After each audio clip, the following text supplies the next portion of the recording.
Like that. Oh, I'm pretty sure as Too loud? Good. goes not to get better. Very sure. Been there, done that, don't like that. Make sure it's aligned nicely. Yes. Okay. Right. Yes, please. Good evening, everyone. Welcome to Monash University, Malaysia, and more importantly, welcome to the grand finals of the Malaysian National Public Speaking Competition. My name is Sharif, and I will be the MC for the grand finals. After 2 days of grueling and stiff competition, we've boiled ourselves down to about 15, not about 15, what am I saying? 15, exactly 15 contestants who are here because of their sheer talent and dedication. And for them, I would ask you for a round of applause.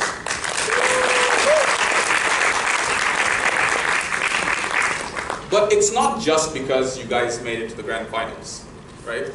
Sometimes the hardest step towards achieving something is honestly to getting it started. And that's why I believe every single contestant who's been on this competition is, in their own way, very, very brave. And even though they're not here, we thank them for participating. So while I was a runner for this competition, I noticed a lot of the children saying one very particular thing, which was quite interesting, is that they said they wanted to grow up, right? They said, we seem to know what we're doing, what a joke, and they would like to know as much as we do.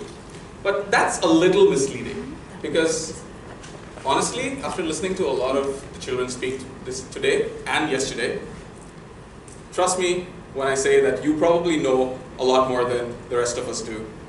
And with that, I'd like to start the junior category.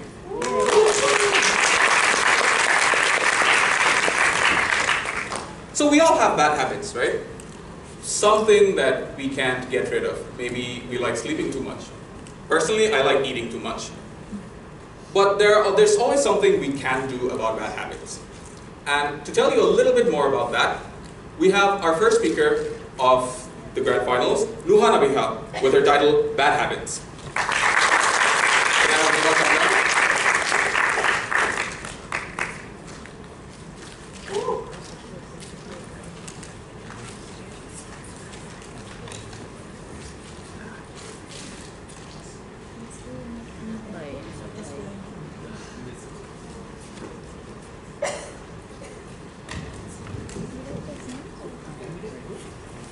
Honorable judges, respected parents, and fellow friends, good morning, assalamu alaikum, and may peace be upon you. Today, I'm going to talk about 3 common bad habits and their negative impacts. But before that, what is a habit? Habit is something that you do regularly. Firstly, I would like to talk about the habit of eating unhealthy food. Cake, candies, junk food are examples of unhealthy food. I know it's difficult to resist the spicy chicken McDelive's or the candy at the nearby store, but eating unhealthy food may cause cavities, diabetes, or obesity. Speaking of diabetes, let me tell you a joke. Johnny, the sugar lover, bought 20 donuts. He ate 17. What does he have? He has diabetes. The next bad habit I want to talk about is procrastination. What does procrastination mean, everyone? It means delaying or postponing something. For example, I came back from school and I have to do my homework. But then I thought, I have hours, I can do it later. But in the end, I don't do it at all, or I do a terrible job because I have to rush. Procrastination makes you lazy. Let me tell you a joke about laziness. Once, a wise man asked a lazy man, you know, laziness is the mother of all bad habits. So why are you so lazy? The lazy man replied,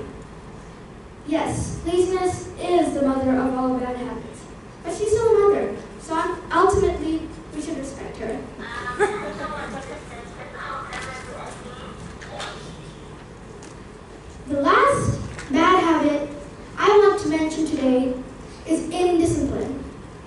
Discipline means following rules, priorities. Indiscipline means not doing the right thing at the right time. For example, you don't sleep on time. As a result, you wake up late and you can't focus on your daily activities. As the saying goes, discipline is a bridge between your goals and your accomplishment. For example, you want to be a famous artist, but you don't practice your art skills regularly. So, you never achieve your dream of being an artist. Now, I want to give you some tips to avoid these bad habits. 1.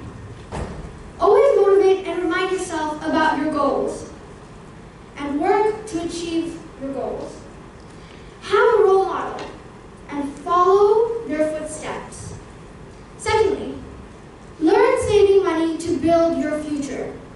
This way, you'll avoid the bad habit of eating junk food or wasting your money on other things. For example, you promise yourself that this week, I will not eat junk food and save the money. Later, you make it this month, I will save money and not eat junk food. So, third, make a schedule and follow your schedule.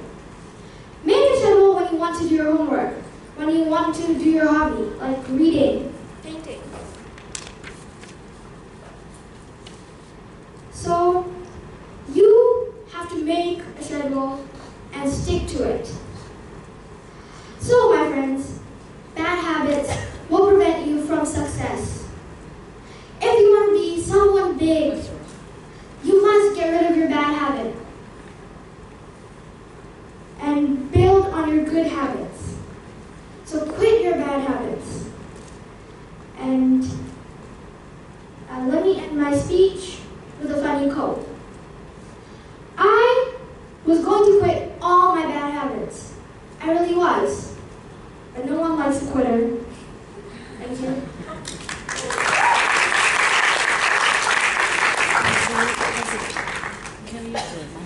Alright, thank you.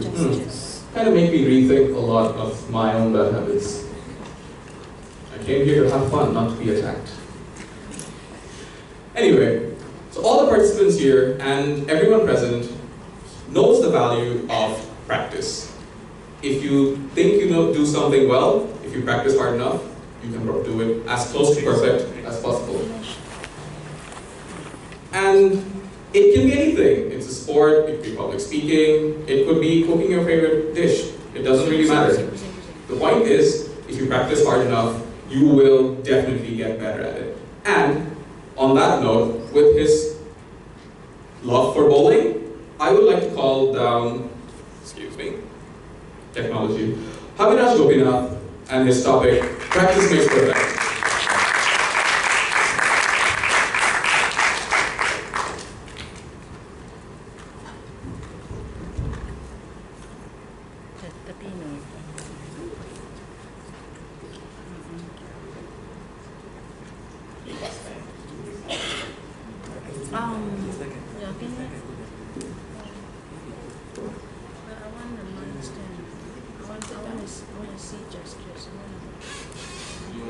Yes.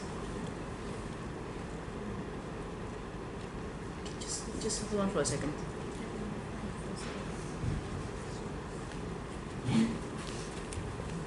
You want it right in front of it? Because then Yes. Sorry. See? When I adjust it, okay.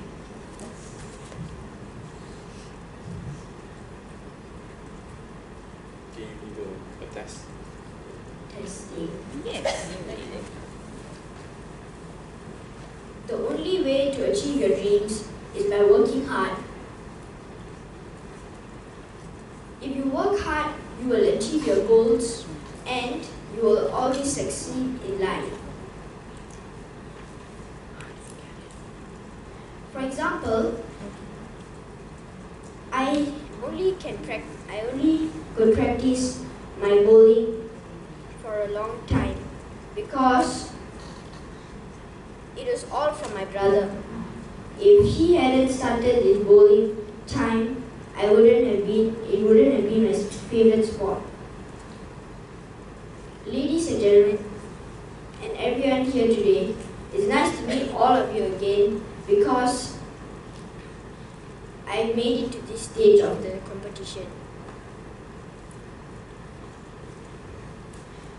Let me tell you something about my bowling experience. When I was only 5 years old, my father used to help me carrying the ball, and I used to put the bowling ball between my legs. And once, while I was going to bowl, the ball accidentally dropped, and everyone was just looking at me. I was full of embarrassment. Then slowly I started to carry the ball on my own. Then when I got maybe 60, then I would always be shouting, "Yay, yay! I've done my best." But then slowly, my dream was to represent my school from this bowling tournament. And what happened was, one day I went up to the teacher and asked her if I could join. But she said, "No, I don't think you should join because your scores are too bad. We need hundreds and 150s to enter the competition."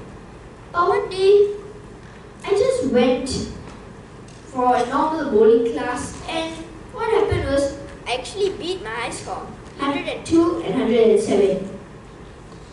But that was the best time because the teacher was just walking and she saw my score and she said, "Why don't you come and join our bowling tournament?"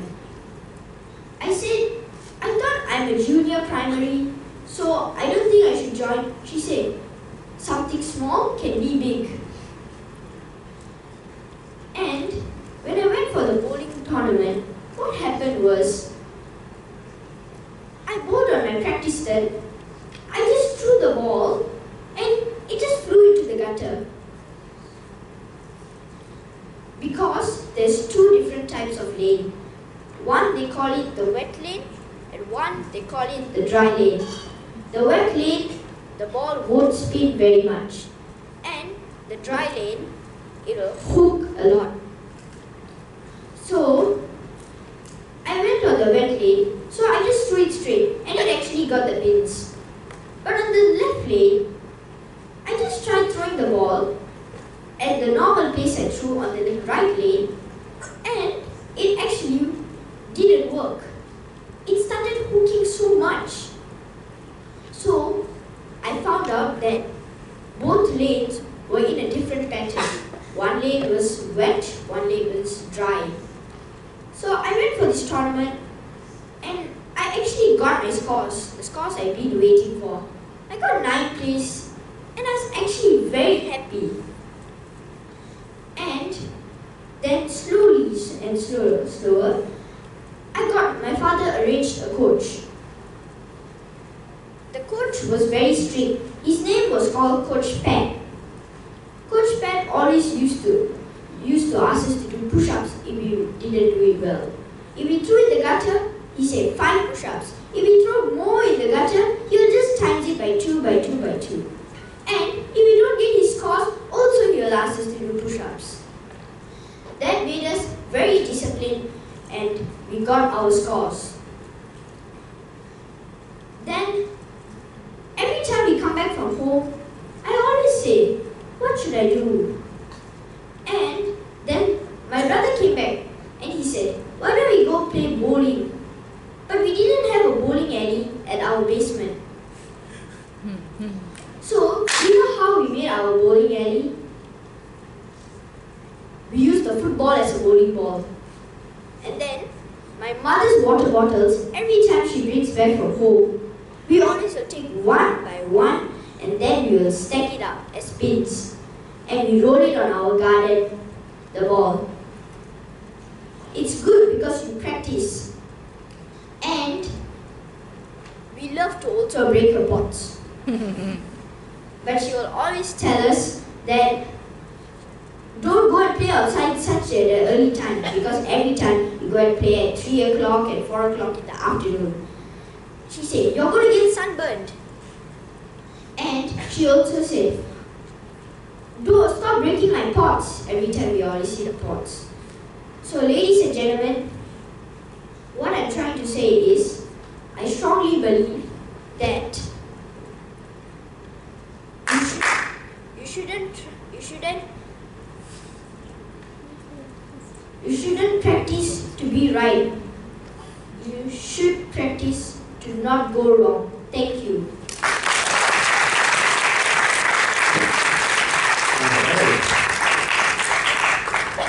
You should practice to not go wrong.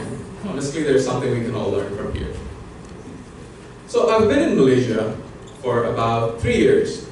And if there's one thing that people always ask, I don't know why, it's probably because it makes them feel good, is why I like Malaysia. And every time I give them the same answer. Can anyone guess what the answer is? Good food. Yes, good food, thank you. So Malaysia is home to a lot of different cuisines, and all of them are pretty good. But I won't tell you more about the food, because our next contestant, Michelle Menon, would like to share with you why he loves the scrumptious cuisines of Malaysia.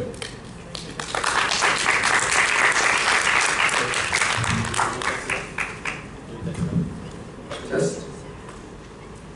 I'm going to lift up a bit.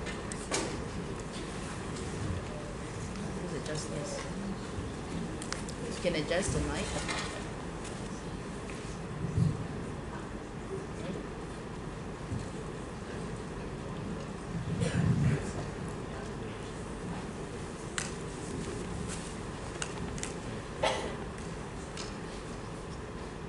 Vendors with woks and griddles line the street day and night.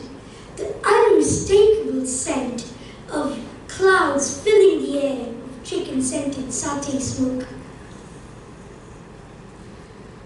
Live fires and bright lights, it assaults every sense. Highway rest stops sell fresh sugarcane juice. There's just no ignoring the food culture here. Ba, abang, please one roti canai, make it kuah banji so it's really nice. Eating by the roadside is a common sight, not only in the mornings but also at night. Local food is always the best. Uncles and aunties better than the rest. Where do you find these in Asia? Hiya, of course in Malaysia. Ladies and gentlemen, a good day I bid to the honorable panel of judges, the accurate timekeeper, and my unforgotten humble listeners. My name is Vishal Menon from Kajang, and today I'm here to make you guys drool by talking about the scrumptious cuisines of Malaysia. It's no doubt that Malaysia has one of the top cuisines in the world due to incredible flavor and extremely good value. No other country blends spices so well to create heavenly dishes such as roti canai, nasi lemak, mee goreng, and kangkung belacan. When you mix Malay, Chinese, Indian, and West Malaysian culture together, the gastro-perfection is inevitable. Ladies and gentlemen, as you walk down a road in Penang, you'll see an old Indian man pulling tissue-thin dough for roti canai, next to a Chinese woman tossing noodles in pork lard. You can eat dim sum for breakfast and mutton curry for lunch. How delicious! You'll dip turmeric and coriander fried chicken in a washed based sauce. You can either, Ladies and gentlemen, what about late night outings? Take out a few ringgit and take your pick, yes, your very own pick of char kway teow. Rice noodles and prawns fired up in a screaming hot wok, fried to perfection with chili and soy. Or, why not fluffy ghee-coated naan? Or a bag full of pickled mangoes? Or a bowl of tom yum? Or satay, those delicious slices of meat on bamboo skewers, not to mention accompanied by a savory peanut sauce. Yum! It's no doubt that Malaysia has a rich culture. Malaysian food often reflects on the unity and diversity of its people. There is food for every budget. Sometimes a hearty meal can cost a small price. Do you guys know why Malaysia is one of the top tourist locations all around the globe? Well, you're right. It's because of the local food. So yummy, right?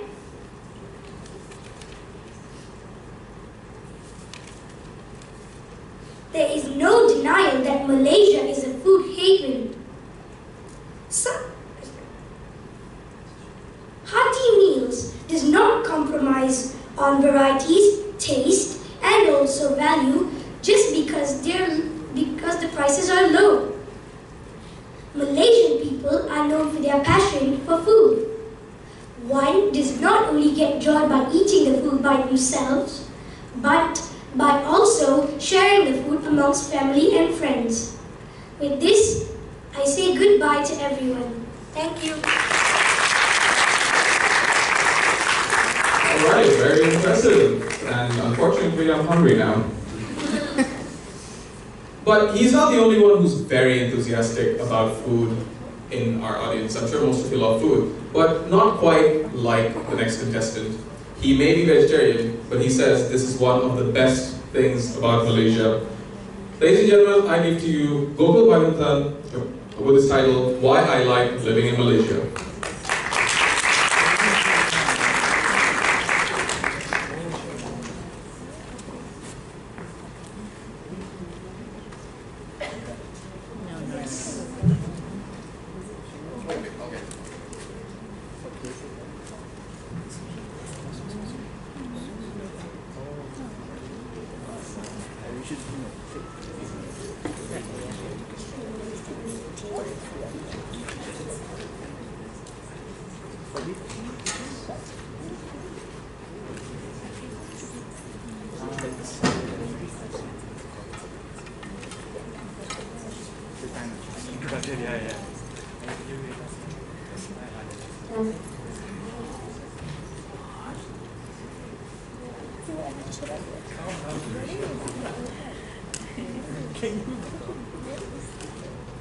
Boom, crash, bam, go the fireworks. This is a sound that can be heard all over Malaysia, all through the year. For Hari Raya, Chinese New Year, Deepavali, and many more. Good afternoon, ladies and gentlemen, and honorable judges. My name is Gokul Vaidyanathan, and this is the main reason why I like living in Malaysia. Today, I would like to talk to you about why I like living in Malaysia. I was born in Colombo, Sri Lanka. My parents are both Sri Lankan and have been in Malaysia for a long time. So I have been living in Malaysia for most of my life. Now, I'm going to talk to you about what I like living in Malaysia. Number one, I love living here because of the tropical weather. I hate the cold. In Malaysia, it is warm throughout the year, so I can even go out in the house in my t-shirt and shorts. Even though it's night time, we can stay out late because it doesn't get very cold. 我喜欢马来西亚，我住在 Kota Damansara Bogor. Saya suka Malaysia. This, ladies and gentlemen, is another main reason why I like living in Malaysia. I'm able to learn these different languages thanks to my Mandarin and BM teachers at school. I can now speak both of these languages. Not only that, we can celebrate many different festivals at school, which brings me to my next point. Different cultural experiences. For example, at school, we will have a Mandarin assembly where there are Chinese drums, Chinese yo-yo, singing, and sign language song. My little brother, Rahul, played the Chinese drums at this assembly. In fact, let me tell you a joke. Since we have been living in Malaysia for so long and have been learning Mandarin and learning about the Chinese culture during Chinese New Year, one day when we were on the way home from school, my brother Rahul had a $1 million question for my mother. He said, "Mom, are we Chinese?" He actually asked that question and truly believed that we were Chinese. This, ladies and gentlemen, is what I love about living in Malaysia. The fourth reason why I like living in Malaysia is because of the wide variety of food options that there are available for a total foodie like me. Wherever you go, there is always a mini food court with plenty of selections on offer. Where else would you find something like this? Even though I'm a vegetarian, you would think, I won't have any options and less choices. But you are wrong. Even for me, there are plenty of choices available. Not to forget my favorite stinky durian. The next thing I love about living in Malaysia is the traditional games. I have learned to play the gasing, congkak, and the batu seramban. It's amazing to be able to learn all these fantastic games. While there are many wonderful things about living in Malaysia, there are teeny weeny things that I don't like. Number one, what I absolutely do not like about living in Malaysia is the terribly, horribly terrible traffic. Wherever you go, wherever you want to go, and sometimes even in the middle of the night, there is a high possibility that we would get stuck in a traffic jam. If we don't time it right. The thing I feel most sad about is when I see emergency vehicles get stuck in the jam and not be able to help the people they are required to. Number two, I hate the bad drivers. I sometimes see another side to my normally kind and caring mother when she sees and comes across bad drivers. I would like to conclude, ladies and gentlemen, by saying that except for these very minor disadvantages, I am truly blessed and happy to be living in Malaysia. Malaysia boleh!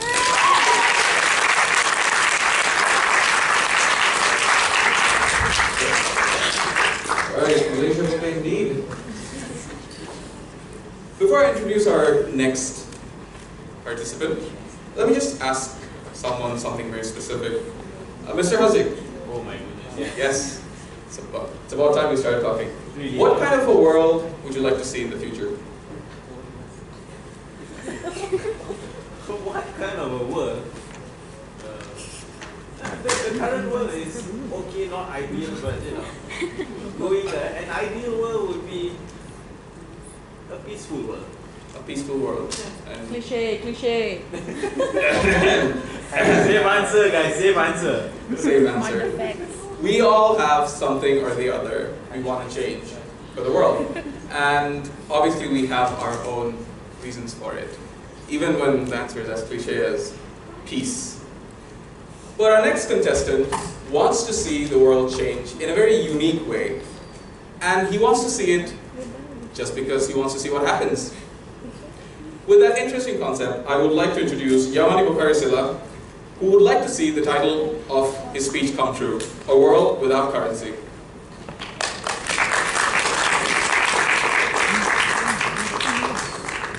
Yamani, Yamani.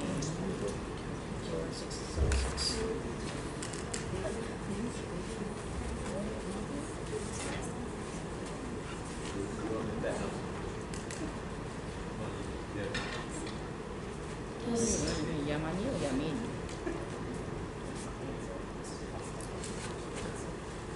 Let us imagine a world without currency. A world where the currency or money is replaced with kindness. For example, if you want to buy something, instead of giving this money, you have to do a kindness act to people.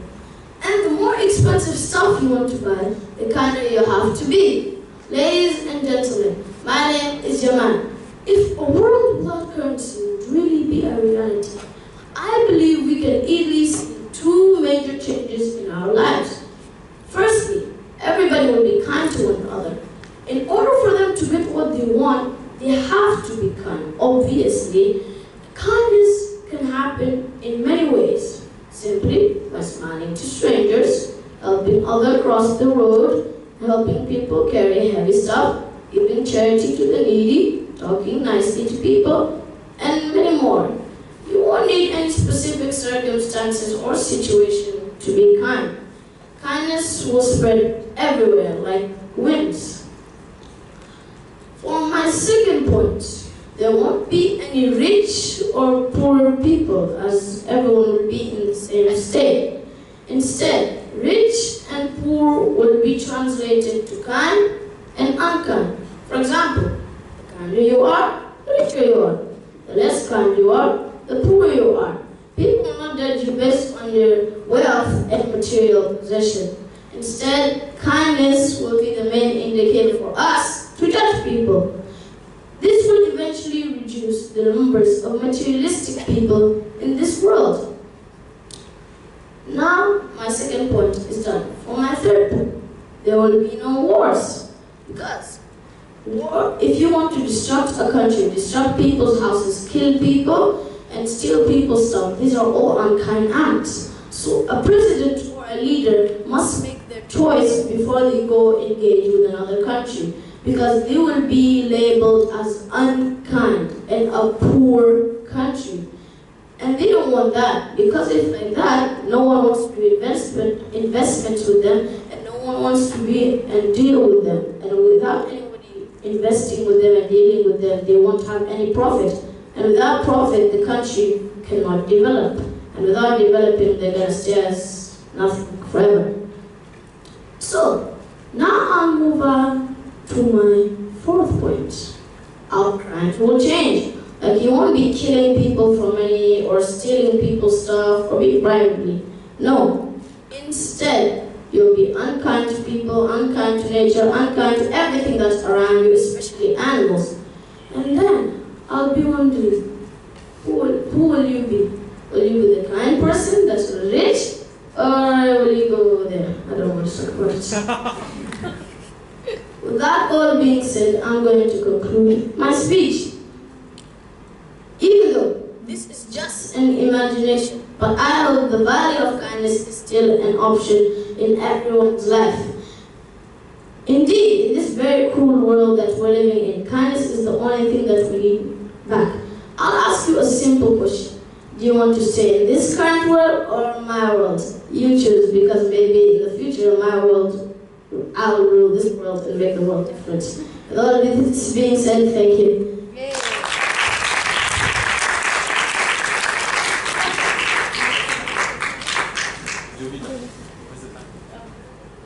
I think at this point I'd like to ask the audience whether I was right that our kids do seem to know a lot more than we ever think of, honestly. So after that riveting speech, we'd like to move on. The age of 13 to 18 is a difficult time for anyone.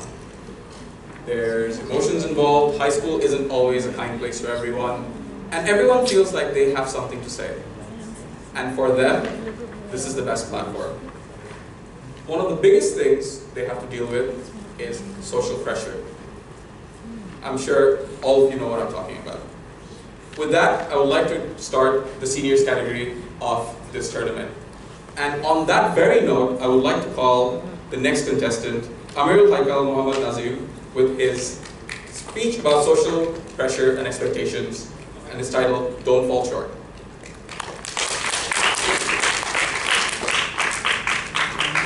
That's not my description. Oh no. I am so sorry. Who took his description?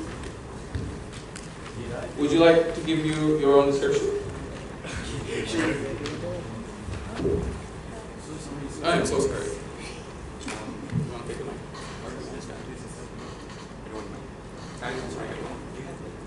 Yep.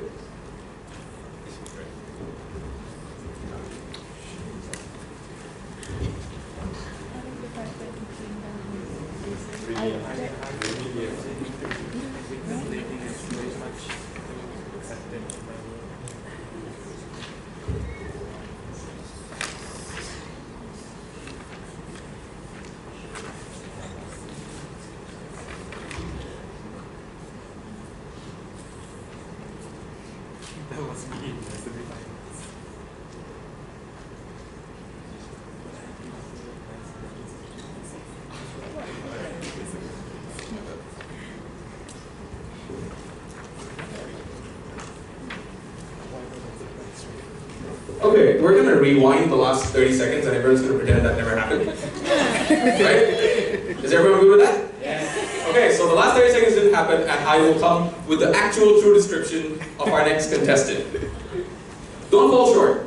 Sounds pretty simple, but it's a very heavy topic.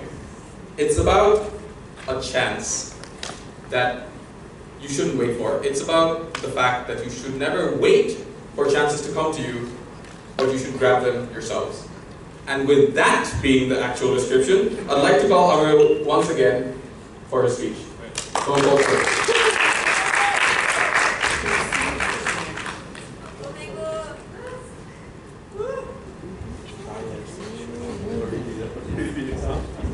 Test 1, 2, 3.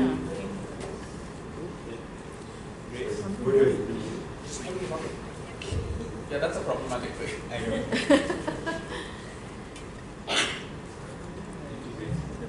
Testing 1, 2, 3.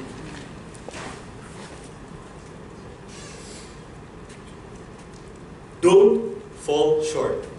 Members of the hall, repeat after me. Don't fall short. I remember 5 years ago when I had a crush on my first, she was my first crush. She was an Arab girl. Her name was Husna. It was a child's love. She was very tall, and I was very short. In fact, I claimed her a giraffe once. Her neck was very long. It was like a method of flirting, but it didn't work out. And she was a very smart girl, and I was a bit dumber than her. She was very beautiful, and I was that guy. But you know, it was a contrast of who we are. But I believe that we were a pair match made in heaven. But the fact is that I'm very shy. I'm very shy to tell her that I love her. Okay. I waited for months and months, and between those months, what I did was, every week, I would put presents under her table. She was my classmate, and I would sit at the end of the corner. Every week, I would give her either chocolate, bouquet of flowers, her favorite book. Yes, I stalked her. We had Facebook back then. I looked at her from the corner of my classroom. She looked very happy.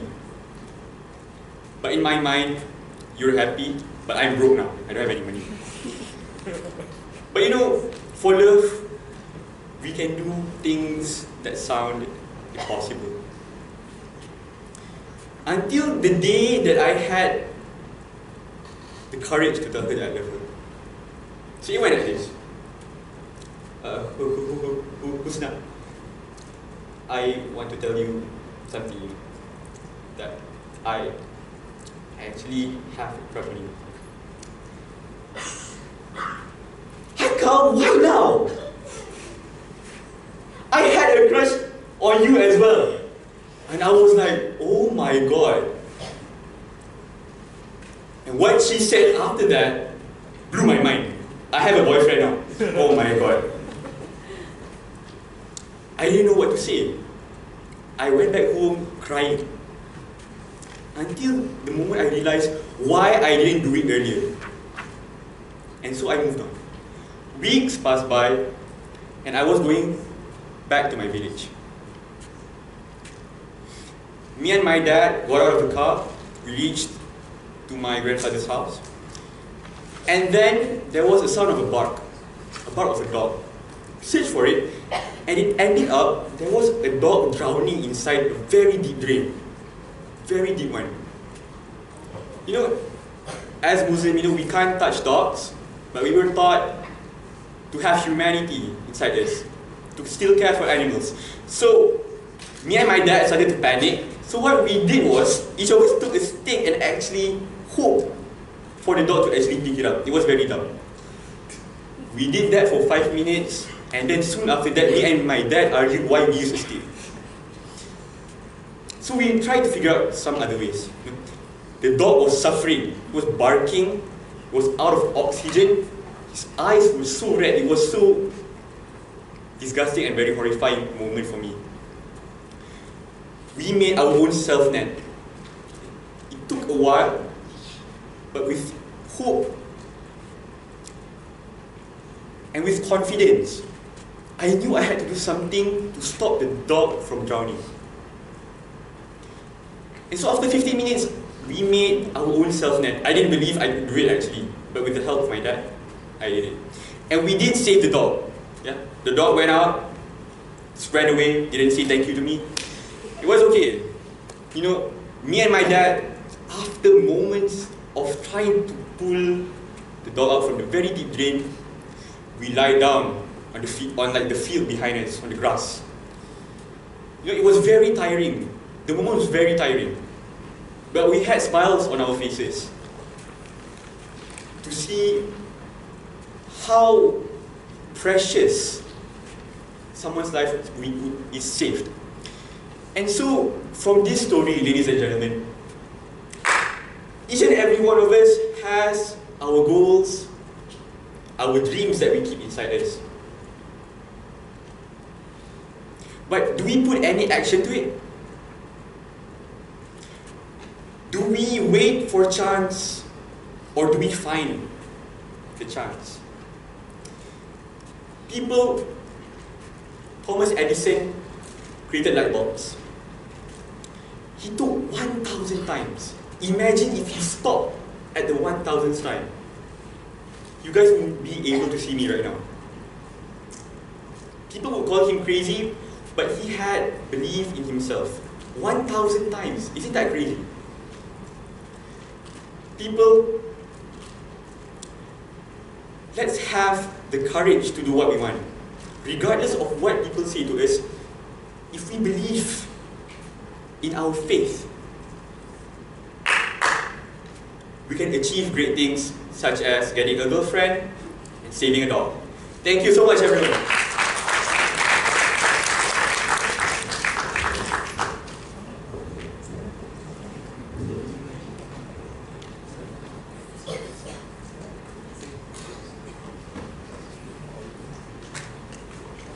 All right.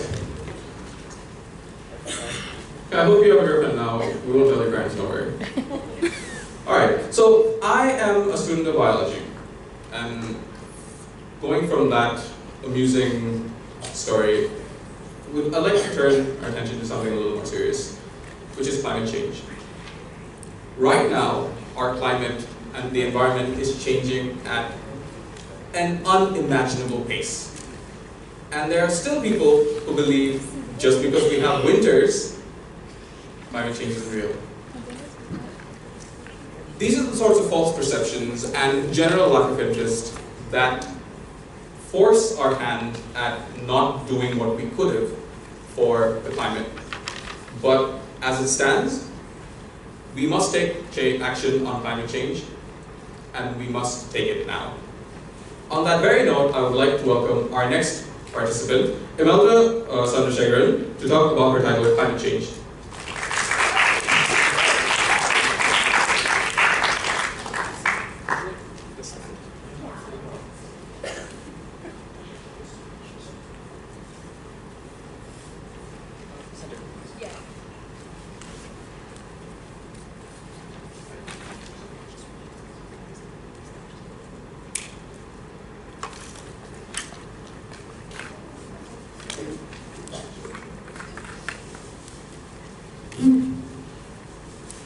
Hi, good afternoon. Can everyone hear me? Okay. A very good afternoon to honorable judges and everyone present here. As mentioned, my name is Imelda, and today I'll be talking to you about climate change.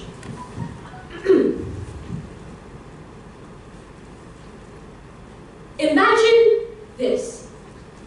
Your chest is hurting. You can feel the constrictions in your lungs as you stumble into the refrigerator and you hastily open the door. The pain in your chest is heaving. And as your hands reach for the bottle of stored oxygen that you keep on the left-hand corner of your refrigerator, you hastily pull it open. An action you've become all too familiar with, and as you inhale a deep breath of fresh oxygen, the pain in your chest starts to dim, and you wonder what it must have felt like to be able to breathe clean air for free. You wonder how things got this bad. Now, I know that was a rather dystopian and completely irrational prediction of what our future could possibly be in a couple of centuries if we don't take action in regards to climate change today. Climate change and global warming is real. In fact, today we can see the effects that climate change is having on the globe, ranging from the fact that underwater kelp forests are disappearing to the fact that ice in the Arctic are melting at such alarming rates that polar bears are losing habitat and have to invade Russian cities for shelter. The melting of Arctic and Antarctic ice don't just affect the habitats of the animals that live in them, it also causes sea levels to rise and potentially for smaller islands to start to submerge. But you know, the hidden threat of the melting of polar ice caps is trapped in the thick inch of the Arctic and Antarctic ice lies deadly diseases and bacteria that have been trapped for centuries, and due to the fast, rapid melting of this ice, these diseases could soon start to catch on, and soon we might be facing an epidemic that we are not prepared for. Now, comes the question. Many individuals believe that climate change is not real, that things like having winters, even though winters that are so incredibly strong, winters that have been never faced before, things like the polar vortex are happening, they believe that the sign that having winters and summers means that climate change is not real. However, individuals fail to understand the scientific evidence that because of these increasing and polarizing changes in the temperature, climate change is actually happening. So, from time to time, right? So I can stand here for the 6 minutes of my allocated time and just list down the effects that climate change might have. And in fact, I might need even more time to do so. But then, I get philosophical from time to time.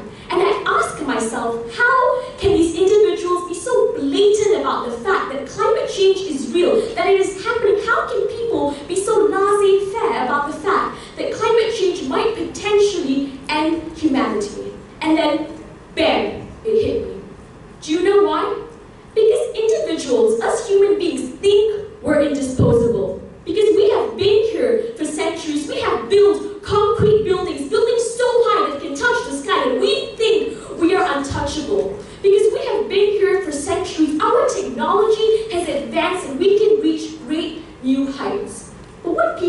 fail to understand is that nature has been here longer, and the fact that this building that we are in right now that probably took a year to build can be destroyed by a natural disaster in a matter of 30 to 35 minutes. So then, one day, when I was like this, passionately arguing with my friend, telling her about climate change, she had the audacity to be like, well, I'm not gonna be here, so why should I care? And I was like, girl, how dare you? How dare you, sister? Like, I am arguing with you and this is what you throw at me? But sadly, this is the reality of what the mentality people have. We think, come on, I mean, realistically, all of us sitting here, we're gonna be dead and gone when climate change hits people and ends humanity, potentially. But I think it is our duty that we leave this earth to our younger generation in a place that they can actually live in this earth for a longer time to come. Because individuals think that it's not our responsibility. The question is, shouldn't we have hold corporations liable because they produce mass production of fossil fuels, of greenhouse gases, of wastage, and their improper methods of production? But the thing is, ladies and gentlemen, we too should take some responsibility for our actions, from doing things like using disposable plastic bags to encouraging recycling in your homes, because frankly, implementing laws to protect and enforce climate change initiatives will take a long time. Look at Brexit, the amount of time spent trying to come to a complete agreement, and we haven't reached it. And we don't have that time, you guys. Climate change scientists say we have 12 years to undo the damage. And look, I don't know about you, but I want to be here when I reach about 35. And however, despite this negativity and the fact that we need more action in climate change, I believe that today, that now more than ever, we are striving for climate change. I've seen action being taken in the past 2 years, and I've seen in the 17 years of my life, from banning companies from using plastic to doing things like restoring the Great Barrier Reef. So I ask you, as Astrid Hilberg once said, climate change is not some doomsday prophecy, ladies and gentlemen. It is a reality. So I encourage you to wake up and do something, because nothing is too small. Thank you.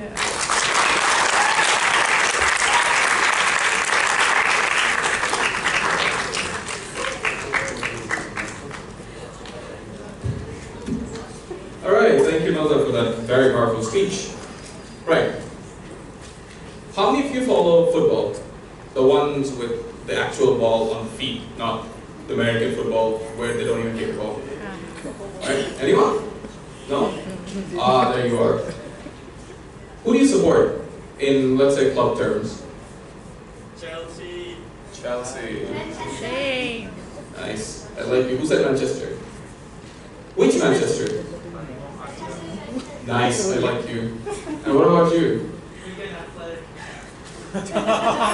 This speech is exactly for you then, my friend. Because the next speech is about why you should support the underdog. And to tell you more, we have Adam Kushairi bin Shamsul, who supports Crystal Palace.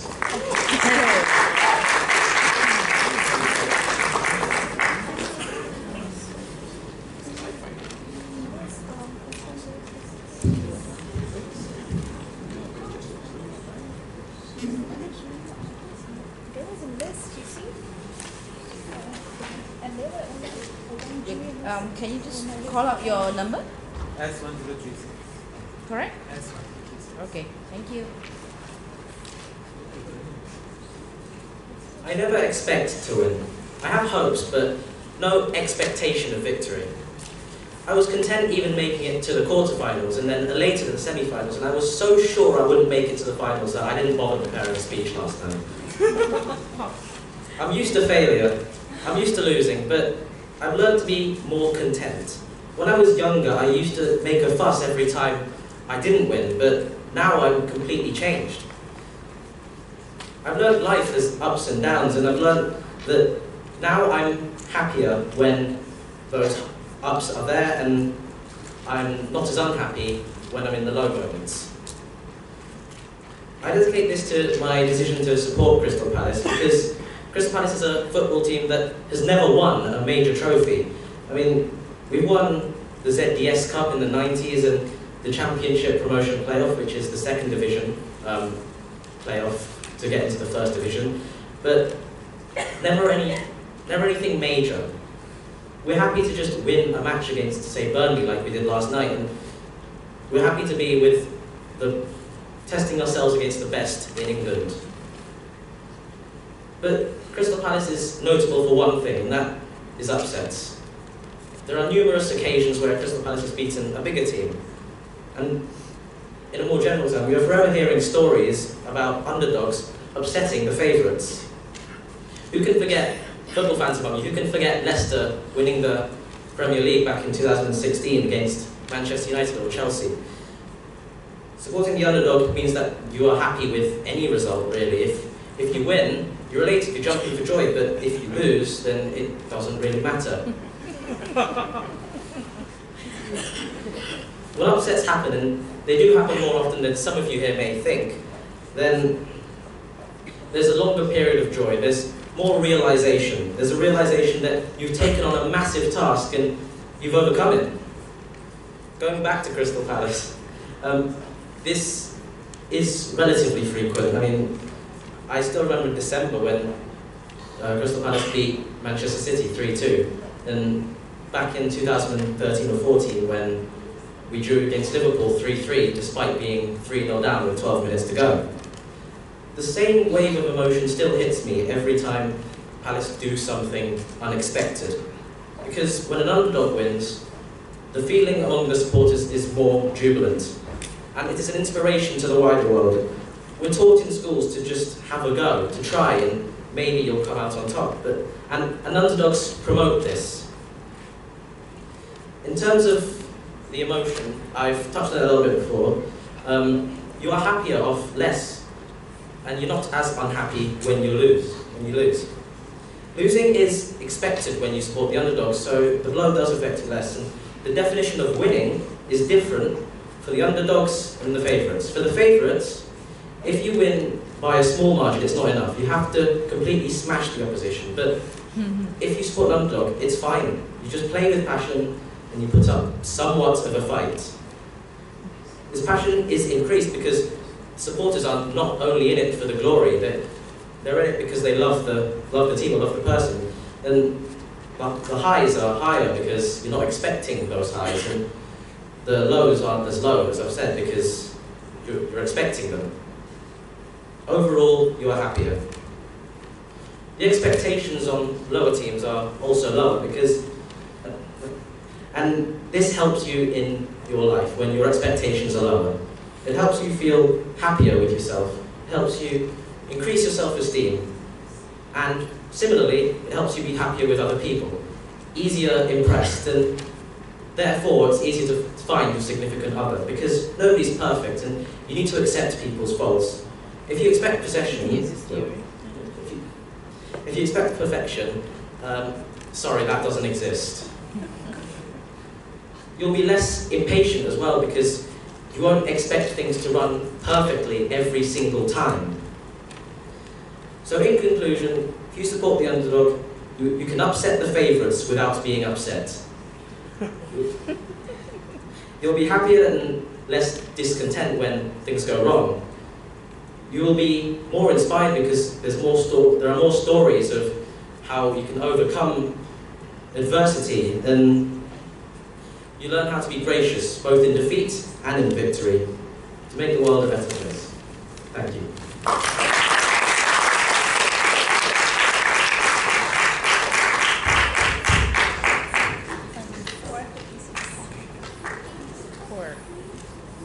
Okay, thank you so much. Can you guys hear me at the back? Sorry, I have to keep switching mics. Right.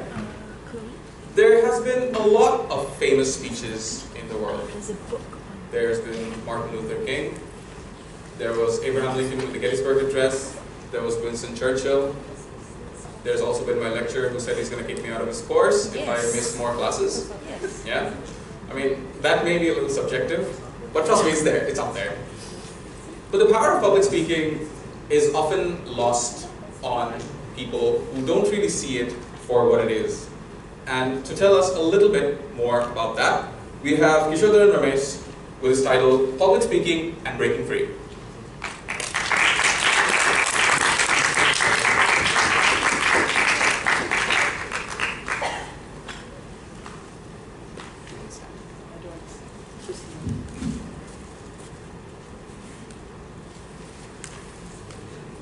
Test.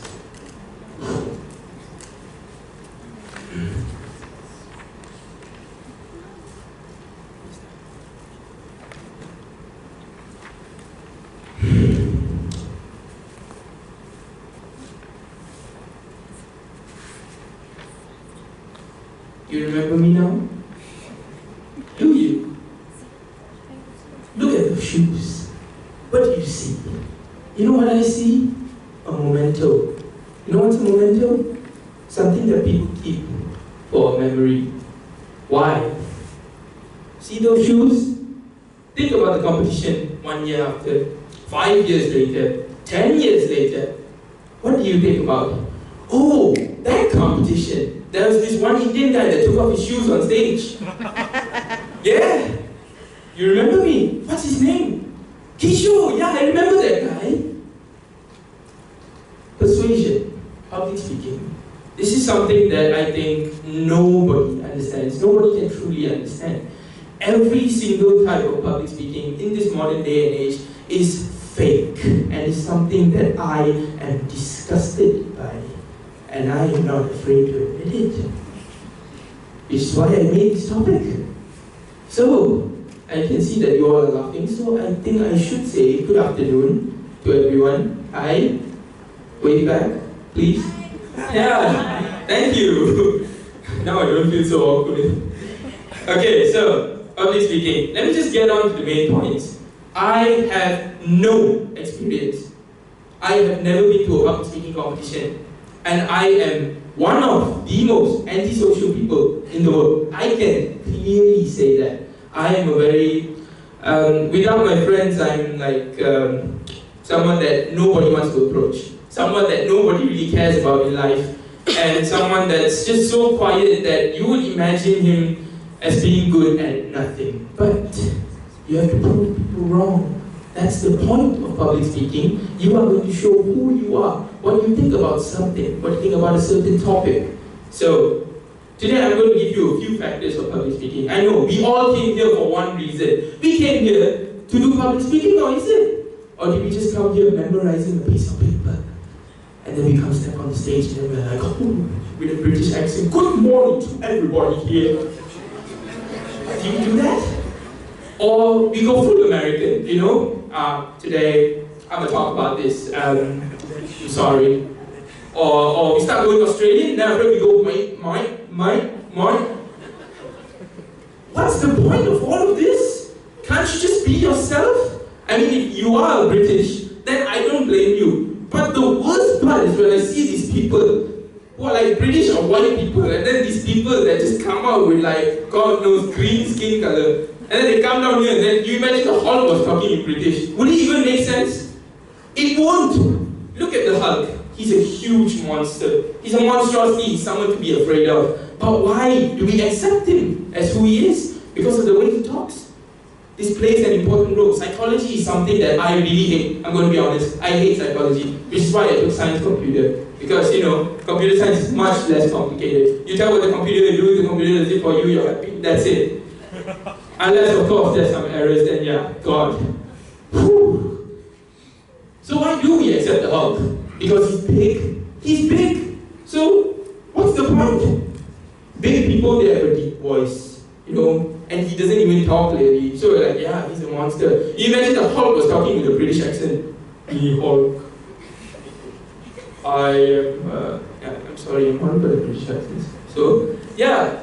It wouldn't seem fit. It won't be a perfect fit. And that's the point. You should be yourself. Why are you holding yourself back?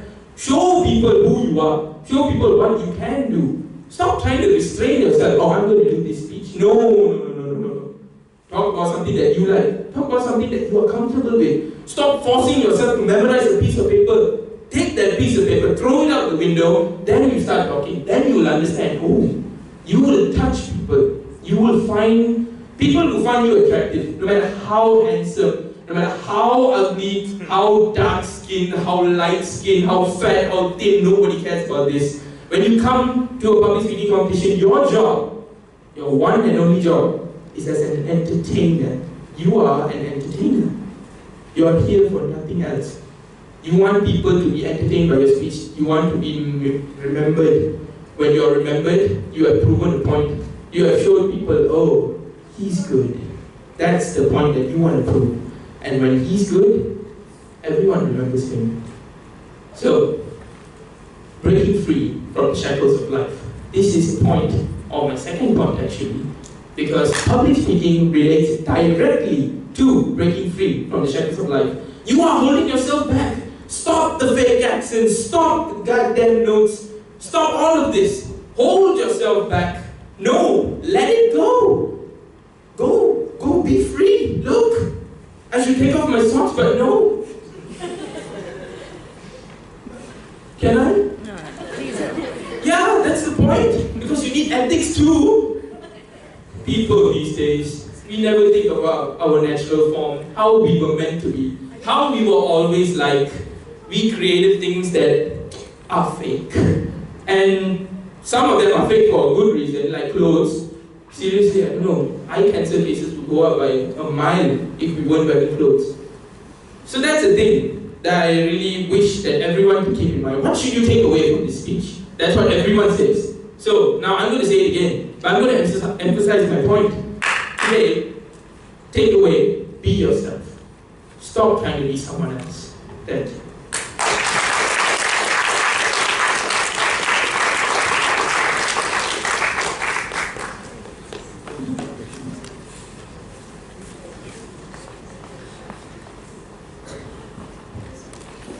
Alright, thank you so much. Did you take shoes? Yeah, you took your shoes. Alright. So, as you already know, because I keep telling you, I'm a student of this university. And what I'm supposed to be doing in my 3 years here is plan for a better future. But I shouldn't be saying this in case my parents see this. I honestly have no idea what I'm going to do. Like, I heard a saying. Did someone say same? Yeah. You know this. I'm sure a lot of you know this as well. Like next year, hopefully I'm going to graduate. I hope. And then what? There's this vast world in front of me. They say the world is full of opportunities. No one tells them that those opportunities aren't always made for you. But when I talk about preparing for a better future, there's one person in this room who's a little more prepared to tell you how. I'd like to call upon Chloe with her title, The 3 Keys.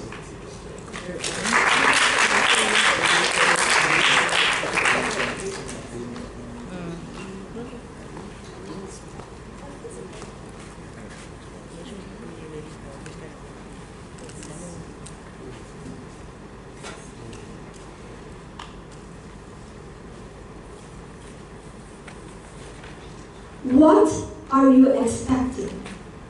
Or what did you get for your 21st birthday present? Well, in this Chinese custom, there is something that we call the key pendant. What's that? A key pendant is basically a key that is passed down by your parents for you to grow. Now, my mother passed down this key way more earlier than we expected. This key is called freedom. She passed on this key for me to grow.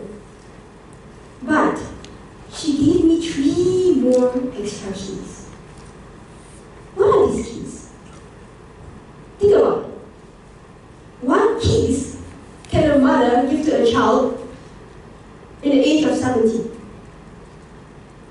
Car keys, house keys, or the key for her big safety box? Well, before I share with you these 3 keys that my mother gave to me, here's the story. This is a story about one lion with 2 Leos. Now, one day, the mother lion said to the Leos, you guys need to learn how to catch your own prey to survive in the future. So, they trained for a day, and the next day, the mother would bring them to a forest. The elder lion felt very tired and lied to the mother, saying that he's injured. The mother felt very guilty for him and said, "You can rest." He felt very happy as he can rest at home while his little brother go and catch food for him. And days passed by. He used the same method for him to relax at home and get free food. Years passed. The mother died due to old age. So these two brothers has no choice but to find their own food. When they went to the jungle, apparently they were separated. The older brother can't catch any prey, as he has no skills and he don't know what to do. In the end, he died of hunger. And guess what is his last word?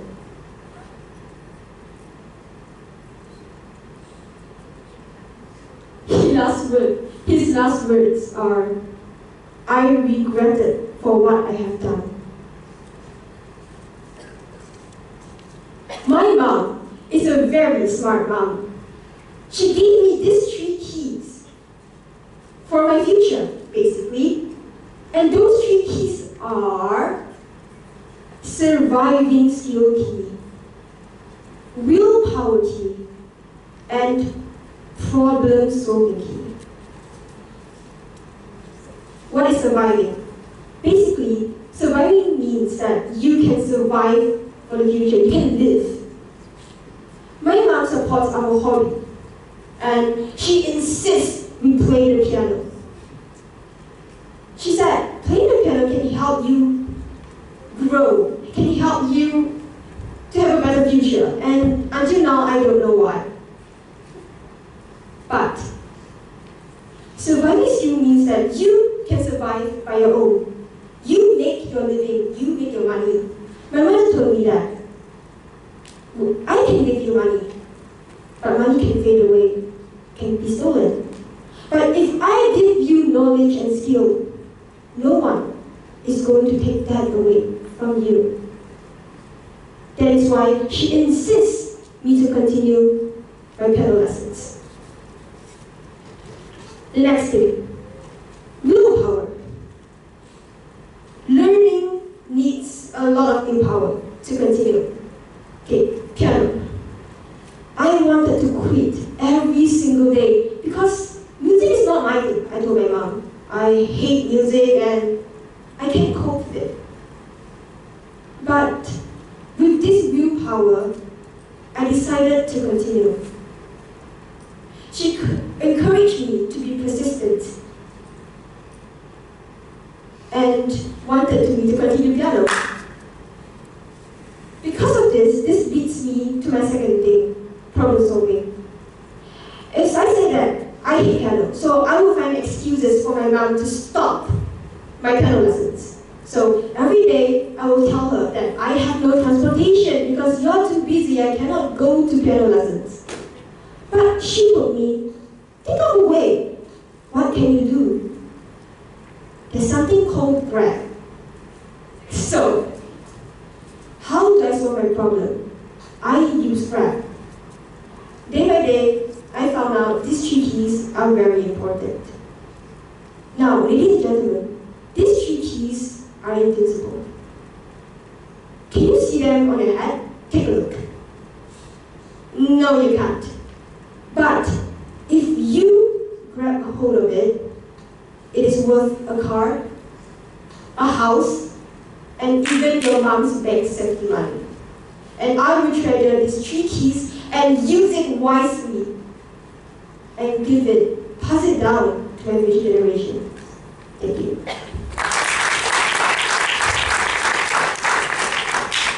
All right, thank you. That was a very poignant speech.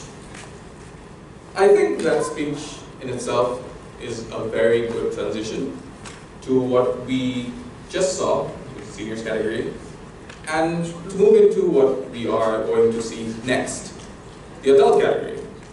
Because some people like to think they have adulthood all figured out. Oh boy. Anyway, I'm not going to take too long for that. Let me call out our first contestant, Muhammad Azim Azre, with his title, What's Left for Humanity?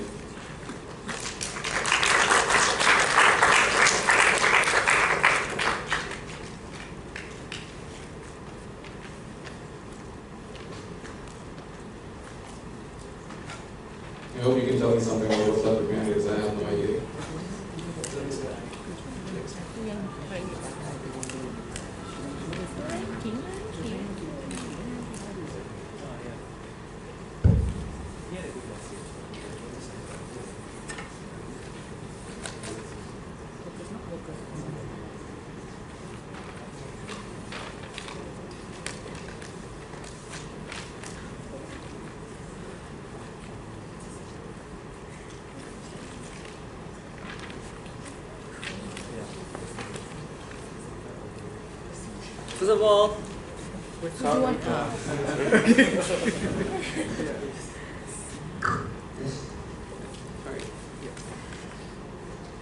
First of all, I would like to thank assistants now.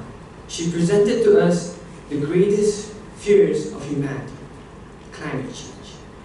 Because really, she put a light to us, all of us, and eased my job for today. Well, when you hear my topic, I was about to talk about what's left for humanity. Well, to be honest, and frankly speaking, there's not much left.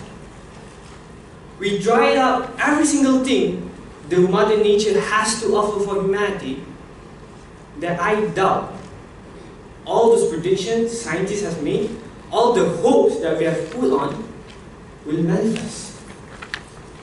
Stephen Hawking, a great physicist, well, the late Stephen Hawking now, he said humanity has around 100 years, and that was like 2 years back. And today, scientists predicted we have less than 20 years. Why? Well, I would blame it on human greed.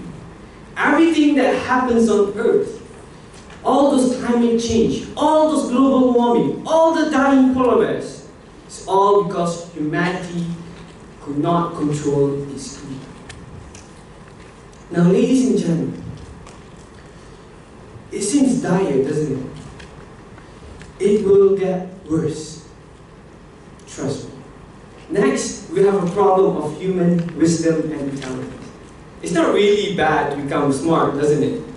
But it becomes much more worse when we can't regulate our intelligence. Why? Well, now I'm going to blame on human. I'm blaming on what human has created. Artificial intelligence. Seriously. This is the problem of today's future. We see that artificial intelligence every single day gets smarter than any human could ever be in the near future. And to make it worse, we're creating smarter artificial intelligence. And then, well, what can we do? Since not much left for human to discover, what is our hope? What we should find to solve all of humans' greatest problems? For starters, all you can do is start to look within yourself. We have been creating things to ease our job in the physical world. But have we done something for our inside? Our relationship with others? Could that be manifested on the physical world? Ladies and gentlemen, we transitioned from sending letters to our countries to sending WhatsApp throughout the email and also email.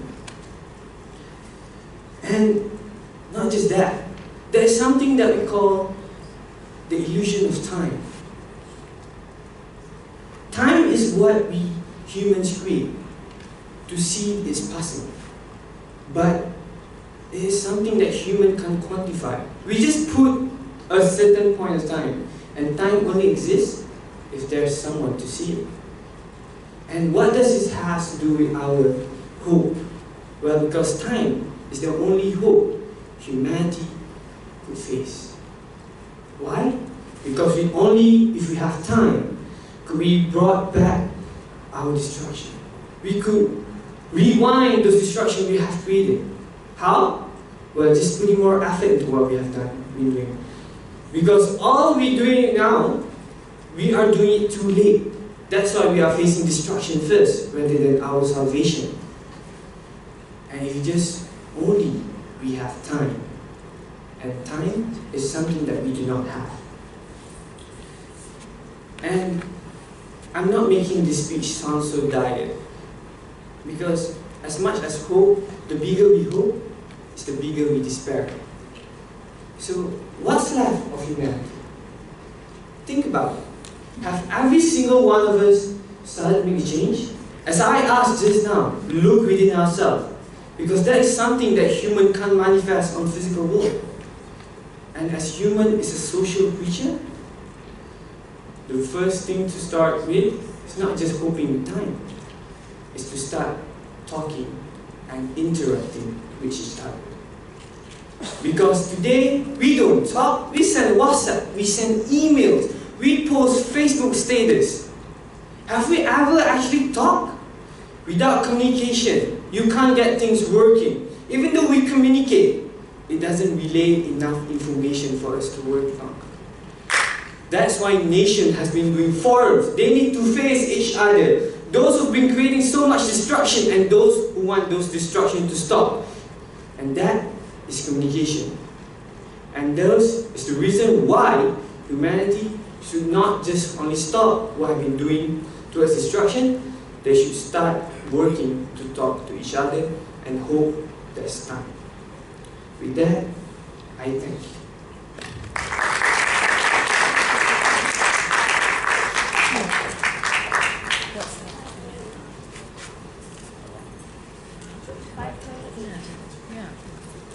Alright, thank you very much. Wow, the bigger the hope, the bigger the despair. What is up with the nihilistic crowd?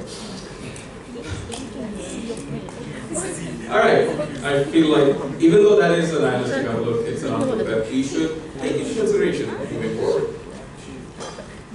Moving on to a little lighter topics.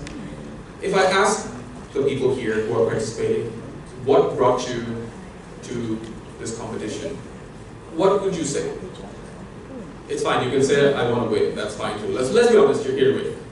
But everyone here who has spoken, who has given all their efforts to this competition, also know that words are powerful. And words can often do a lot more than what you think, what we see. With that, I'd like to call Matthew Ernest Paul to his topic, The Power of Words.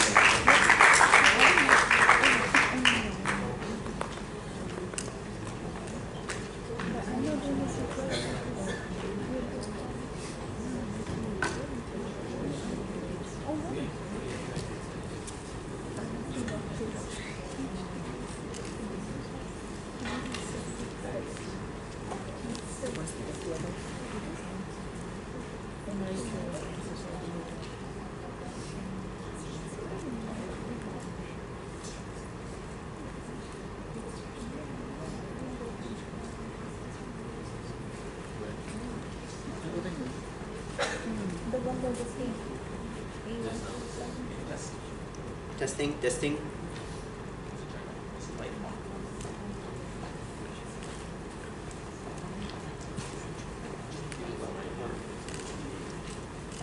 Testing, testing. Is the mic okay? No. No? Testing, testing. Test.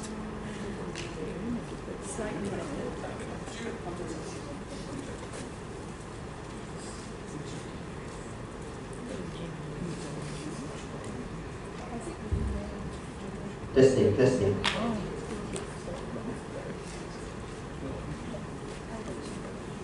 Okay, can you hear me now? Yes. Okay. It was the end of a rough week. Well, things hadn't exactly been going my way. So imagine how surprised I was when I got a text message from an unknown number saying these words, "I am here for you." Now, if you've been in a position where you've been feeling down, you know how those words can have an effect on you. "I am here for you." Such empowering words, although at times they might seem meaningless. I was pleased, I was glad. I texted back the person, "Thank you so much, I really needed that. Who are you? I'm sorry, I didn't save your number." Turns out, it was my Grab driver, letting me know that he has arrived to pick me up. Honorable adjudicators, ladies and gentlemen, Got my attention there. words have power. I do not need to say more than that. We all realize that. Even look down at your own hands. You're holding the biggest power that has ever been granted to humanity. The power of words, the simple power of speech, where plants and animals are lacking. So why do I say words have power? Words, when articulated rightly, you can convince someone of something new. You can completely alter someone's belief just by using your words right. How else do you think so many people believe the earth is flat? Going back to my school, I tried to see if words were really powerful. I tried convincing a group of my friends that the earth was indeed flat. What was the outcome? 2 of them immediately believed. At this rate, I could start a cult. Another 2, well, they aren't my friends anymore. Upon hearing that, they immediately broke down. So, well, that's a totally different case. Another one went running to his geology teacher, crying foul over he has been taught wrong for the whole part of his life. Words indeed have power. All you need to do is say them right. Sure, words are all fun and games. For instance, in this modern era, how many times have we scrolled through Facebook and YouTube? We see a post where we think is amusing only to us. So we decide to leave a cheeky comment, thinking, it's all fun and games. Who's going to take offense over that? You're not at the receiving end of that comment. What's fun and game to you does not always mean so to the person who's receiving it. Maybe that person's already down, feeling already as low as they can in terms of self-esteem, but you decide to add more fuel to the fire? You don't know that. For you, as I said, it's all fun and games. Words have power beyond your wildest imaginations. All you need to do is say the right thing at the right time. You can convince anyone of anything. Adolf Hitler, history's most reputable and most despicable human being. Was he born a dictator? No. Was he born a tyrant? Was he destined for tyranny? No. He was born an aspirant artist. That's true. He wanted to be an artist. He loved nothing more than drawing. In fact, when World War I began, he enlisted for the army because he wanted to help his country. He was like what we all are, a patriot. World War I ended with the Germans losing, and somehow he got rejected into art school. That was his turning point. Upon rejection, he suddenly developed anti-Semitism. He developed this wild idea that his race is somehow more superior than everyone else. He was a no one, a would-be artist. He wasn't even German, he was Austrian. But we all know what he did.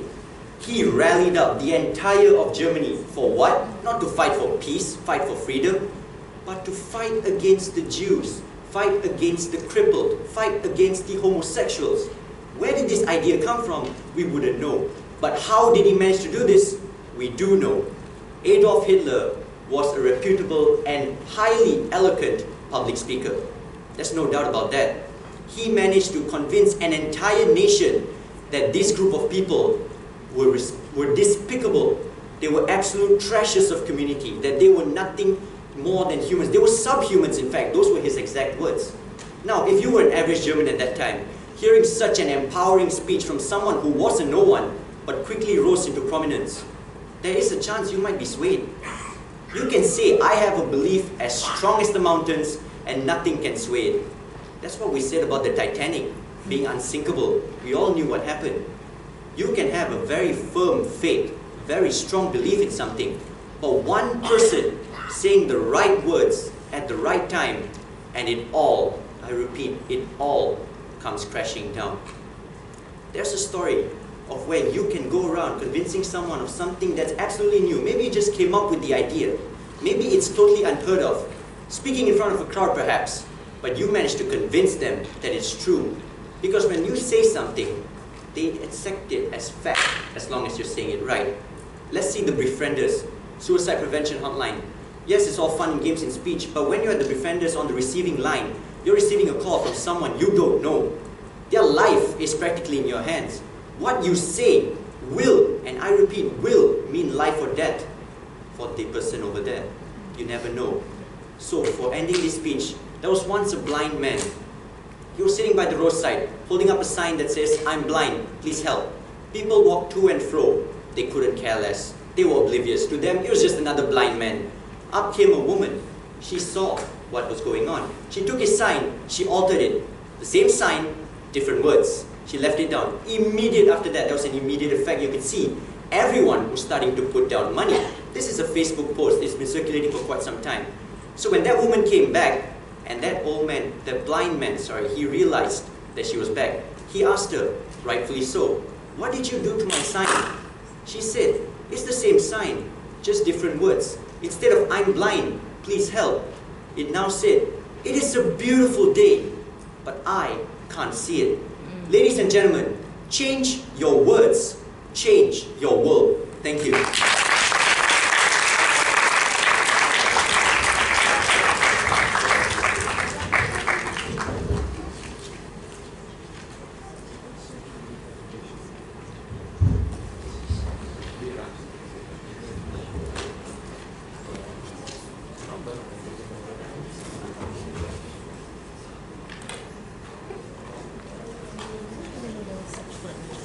Same. Alright, thank you so much. That was inspiring, to say the least. Right, so I mentioned my parents before about how they might see this, and I don't mean that statement lightly. There was once when I was back home, I came home one night. It wasn't like really late, don't get me wrong, it was like 8. And my parents walked into my room and they were like, "Where were you?" I was like, "Oh yeah, I was in the library." They're like, "No, you weren't."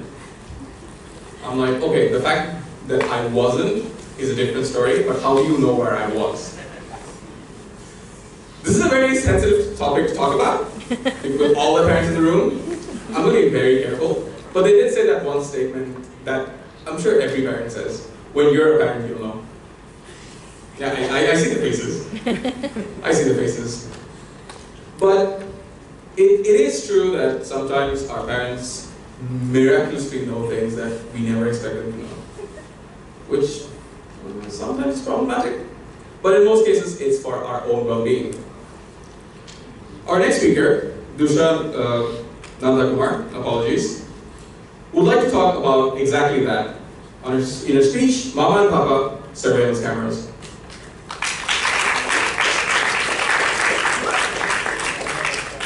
Surveillance camera.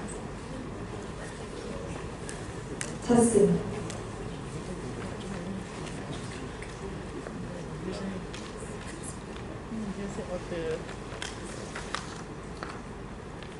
Papa wants to know everything I do. Mama wants to be in everything I do. Why?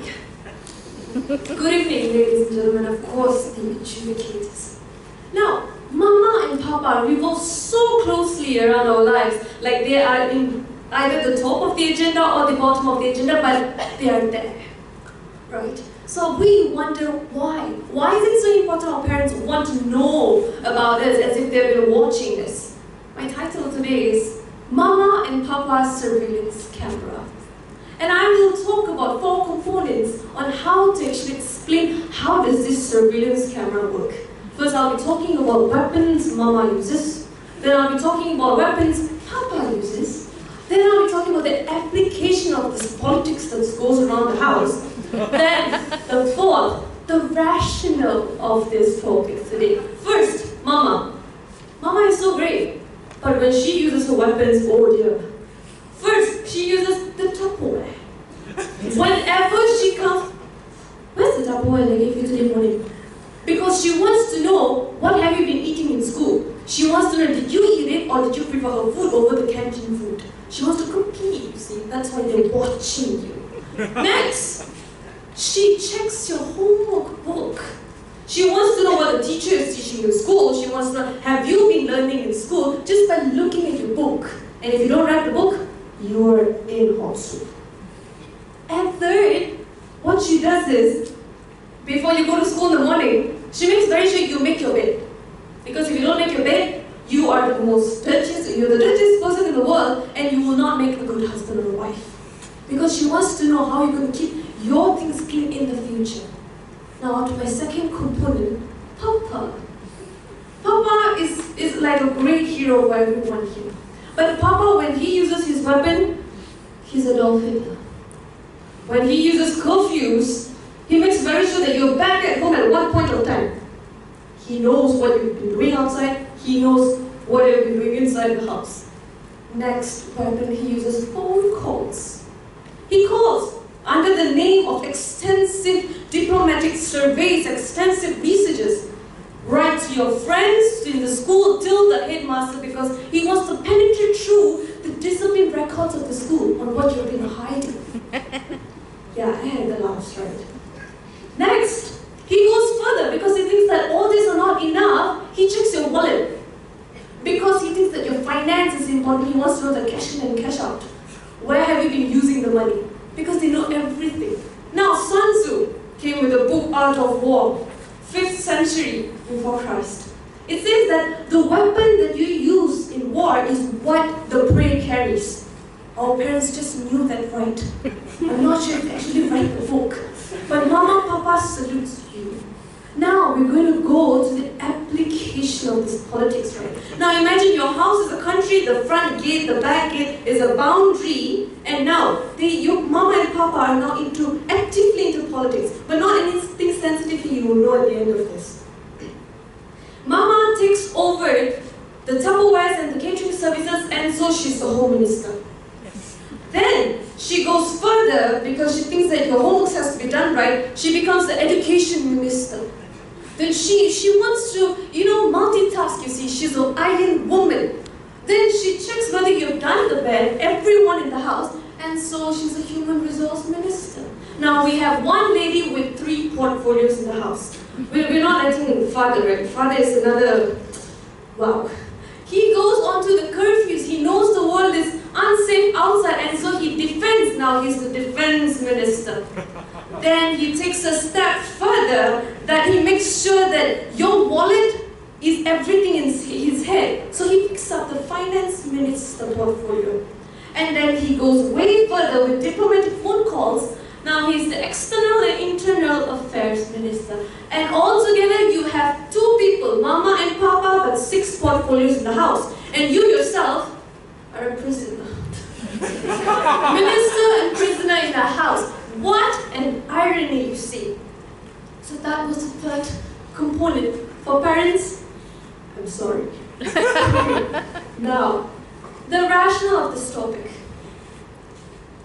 Have you ever wondered how you got great education, how you got great foods, how you have gone so disciplinedly well, how you have not had scarcity of money whenever you got to school, just all because these 6 portfolios were there? Have you ever not realized all the things have been done to you and they were not even paid for a single cent? One of the greatest examples I can give today, not any other, is Mama and Papa surveillance camera. I repeat, Mama and Papa surveillance camera, MNPSC. That's why we're here today, Malaysian National Public Speaking Competition. Every parent here wants to have the best of their child. They take all the 6 portfolios because they want to see you grow. No matter whether it's public speaking, debates, anything. For the field that your child loves. So end of the day, it's not because of mama and papa surveillance camera, right? Perhaps it's just mama and papa service care. I bet all the parents in the room are happy. Listen. You see, that is important. So we have gone through the whole thing on how parents use their weapons, how the application of the politics happens in the house, the rationale of this whole thing. Mama and Papa split it into 2. Ladies and gentlemen, to all wonderful parents out here for MNPSC, thank you.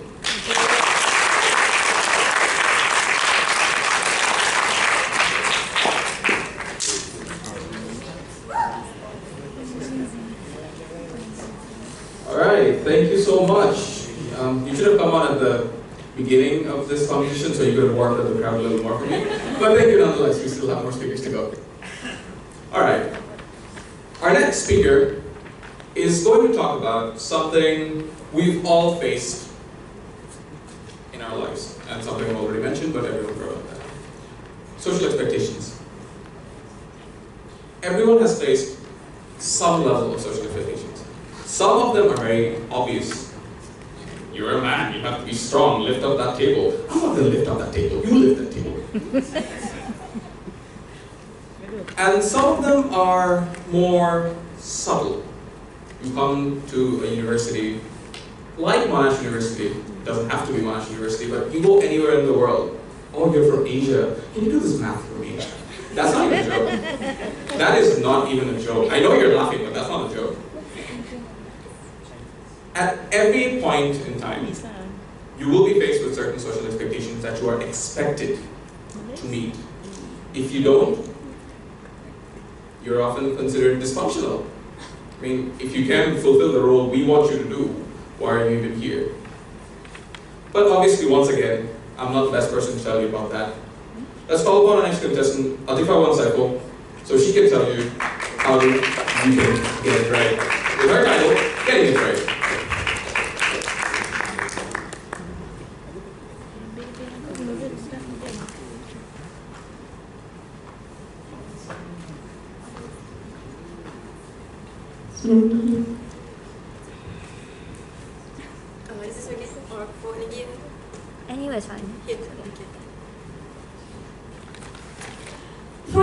speech today, I just want to ask, who here doesn't have an ambition? Especially the juniors and seniors. Who here doesn't have an ambition? One person, that's enough. So, one thing I want to ask you, besides, do you have ambition? I just want to ask you, when you're thinking about what you want to do next, when you're thinking about what ambition you want to take, what degree choice, all of those things, especially if you have any amibis in that one, what college you want to go to, what is the first voice you listen to? If it's anything other than your head and your heart, congratulations. You fall into the trap of social expectations. Now, let me tell you a little story about how I got here. A few days ago, I texted my mom, because as you know, the fee to come is 120 ringgit, right? So I texted my mom, and I was like, because I'm turning 18 in a few days, so my account I can't really pay, because you have to have an adult card. So when I put it in, it was like, oh, teen card cannot. And I was like, well, adult category. But I texted my mom, I was like, oh, I called my mother, Umi, I can't pay this, can you pay this for me? And she was like, she said this, it broke my heart. Why are you wasting my money? That's what she said to me. I started public speaking when I was 10 years old.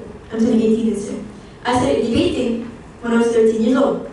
From day one, neither of my parents have accepted that. They're not supportive of it. They don't like it. It's not that I don't like my parents. I love my parents. They're great people. But when it comes to this particular part of my life, it's such a large part of my life who made me who I am today, they don't like it. My mother, she wants me to be a dentist. Although I'm very aware that I have a beautiful smile, at the same time, I don't want to be a dentist because I just feel like that's not who I want to be. My father, on the other hand, he just kind of wants me to be somebody more quiet, which just isn't going to work out. So, what I do when it comes to public speaking debate, when it comes to my parents not supporting me, I sit down with myself and I remind myself that this is what I was made for. Other people made for other things. And I'm sorry, Mama, I'm sorry, Papa, if I'm unable to live to your expectations. I'm sorry, but if I was to go into that direction, would I be happy? Although, yes, I do think I could become a dentist. I do think I could go forward. I understand my mother sees my potential to perform in biology. But just because you're good at something, it doesn't mean you like it. There's a lot of people out there who have nice handwriting. That doesn't mean they want to be a calligraphy artist. There's a lot of people out there who they're good at doing their makeup. That doesn't mean they want to be a makeup artist. And ladies and gentlemen here today, I guess what I'm trying to say is that when you want to make a decision, your voice should be the first to be heard. Now let me give you a good example. I, here today, would also like to talk about Adolf Hitler. So let's talk about Hitler, right? As has been stated before, Adolf Hitler actually wanted to be a painter. So here's the thing. Adolf Hitler's father actually did not agree with him becoming a painter. And he listened to that, and he killed millions of people. Now imagine if he didn't listen to that. He was like, you know what? I don't care. I'm going to become a painter. Imagine the colors he could have brought to this world, the art pieces that he could have brought. Here's another example. When I was younger, I actually didn't want to go into debate or speaking. I actually wanted to go into visual arts. And my parents naturally didn't support that. Because visual arts, Asian failures, the kids who don't do good in academics, arts it is. But think about it. One company that I really like, DreamWorks. DreamWorks, the most amazing animations. Now imagine if the person who made DreamWorks just decided, you know what, arts, failures, I'm not going to go into this. I want to go discover the cure cancer or something. So imagine if he didn't do that. Imagine if he decided, you know what, scrap that is, there's no such thing as Jack Frost, there's no such thing as Shrek. Shrek, imagine no Shrek. Okay. So imagine all of those things, they don't exist anymore. How dull would our world be? The color that animation brings to our world, the color that, the amount of imagination that it puts in our kids. I probably wouldn't be wearing this outfit today if it wasn't for animation like that. I wouldn't be who I am. You wouldn't be who you are. High School Musical was such a large part of our lives. Imagine if it didn't exist. The Jonas Brothers just made a comeback. Everybody, World Peace achieved. Jonas Brothers is back. I'm obsessed with soccer, honestly. But imagine the Jonas Brothers didn't exist in the first place because singers, failures. So, what I'm trying to say here today, for the parents, remember, your children, let them go in the direction that they want. Because at the end of the day, it's better for you to go on and work out for years and years and years to find a dream that they will enjoy and that they will excel in, rather than ending up in a dentist's office that you know, like. Yes. And also, I just want to say that there's no such thing as useless. Imagine, beggars, right? Beggars, useless, homeless people, absolutely useless.